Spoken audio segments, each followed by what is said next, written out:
I am the fourth daughter of Bonnie and Kenneth Curry. I am the baby of the group. I was not brought up in a Christian home. My dad was an alcoholic, but my dad was a very good father and worked hard for his family.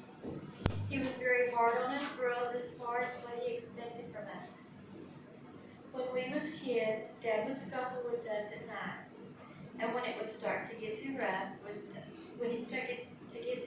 us, one of us would start crying, mainly me. He always told Mom that he was trying to make us girls tough. Mom would tell him to stop, and that would be the end of it until the next night.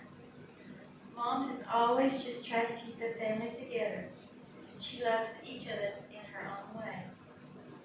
I was also sexually abused as a child, but never told anybody until I was grown.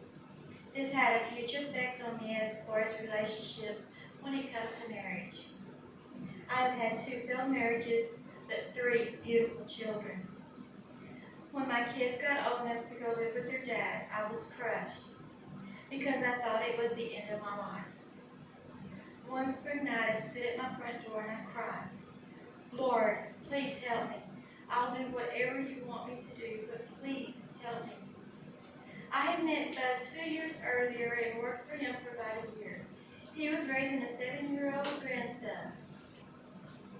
Now the wheels had already started to turn without us even knowing what was going on.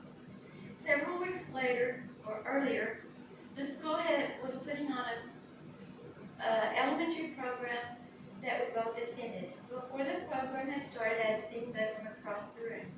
I lifted my hand and showed him I was no longer married.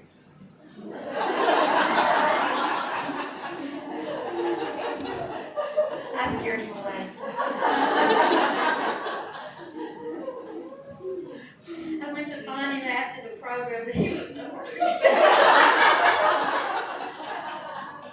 About a week later, I got a phone call from Bud, wanting to know if I could have lunch with him, and I said yes. On the way to eat lunch, he asked me what I wanted in a relationship. And I told him, I said, I just want to be treated equal.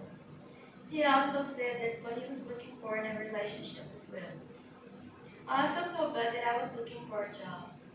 He told me he needed someone to babysit Jordan while he worked. I told him I could watch Jordan for him. That wasn't a problem. Bud worked at a funeral home, which caused him to get calls at night, and I would go into town and spend the night with Jordan while Bud was out. After a few weeks, we made arrangements for me to stay full time.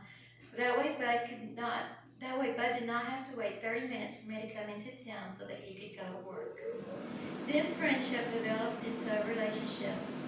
Bud asked me to marry him, and I said yes. We was married October 14th of 2000. We tried to get married on Friday the 13th. The preacher wouldn't do it. He said it was bad luck and there was no way he would marry us. We was married about 6 weeks before I realized Bud's middle name was not Bud. It's Jess. People would ask me, "Are you married to Jess?" And I'd say, "No, I'm married to Bud." Now, how dumb did I look when I figured it out? Now you're asking how all this has to do with becoming a Christian. Because Bud had worked in the funeral home most of his adult life and was also a pastor, I told him my past and we started talking about everything. We both started going to church. He started talking to me about being a Christian and what I should do to grow in becoming a better Christian. We both believed that God answered our prayers that night. We both began to sing in church and said that we would go wherever the Lord would lead us. Now, I'm not saying I'm an overnight Christian.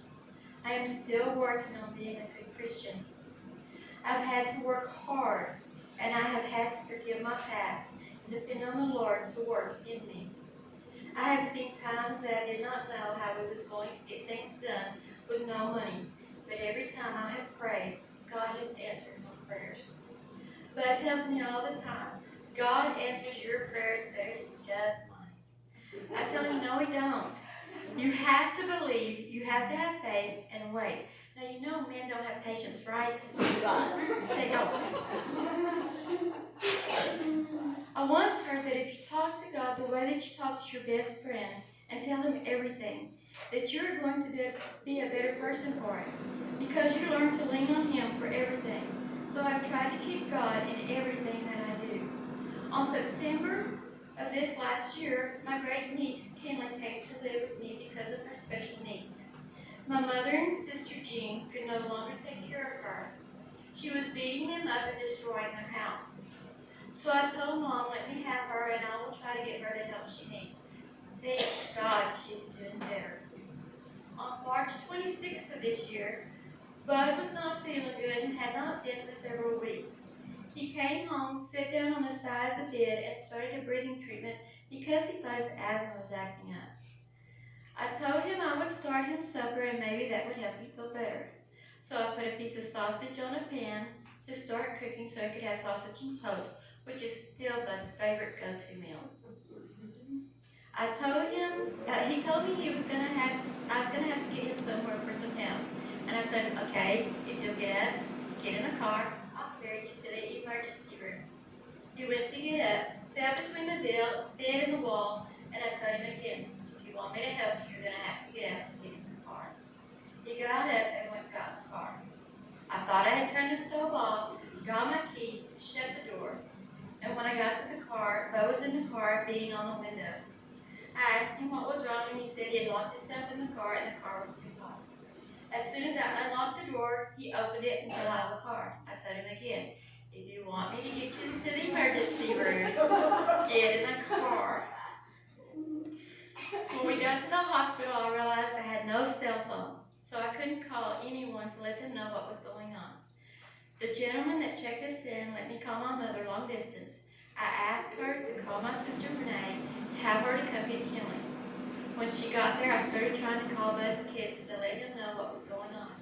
I got a hold of his son Corey, and he came and sat with Bud while I went back to the house to get Kinley's stuff so she could spend the night with Renee.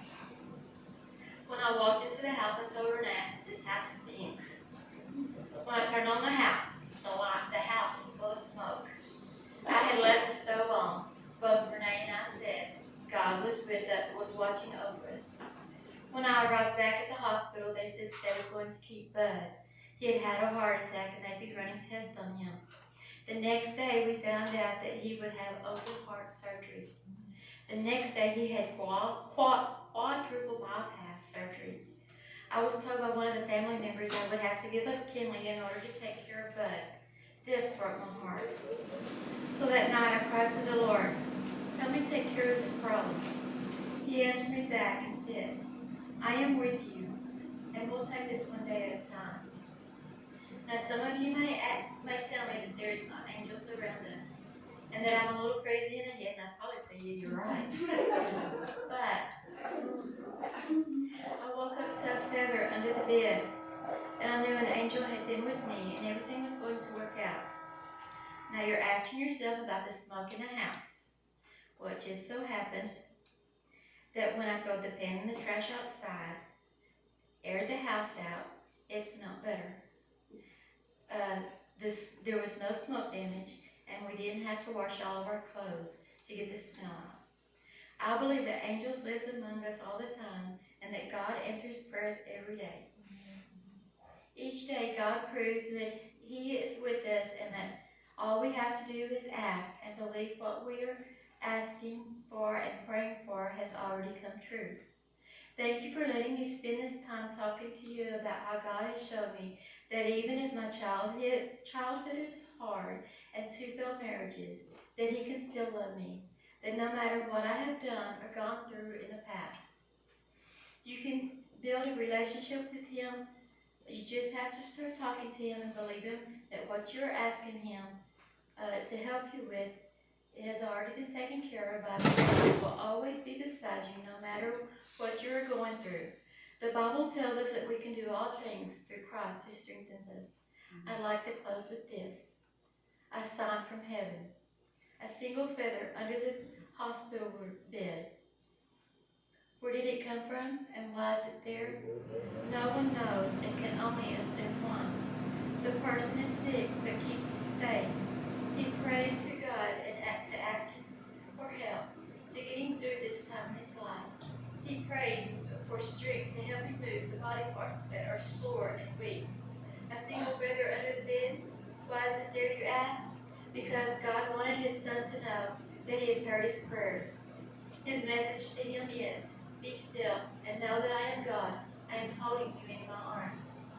I wrote this 4:26 and 22. Thank you.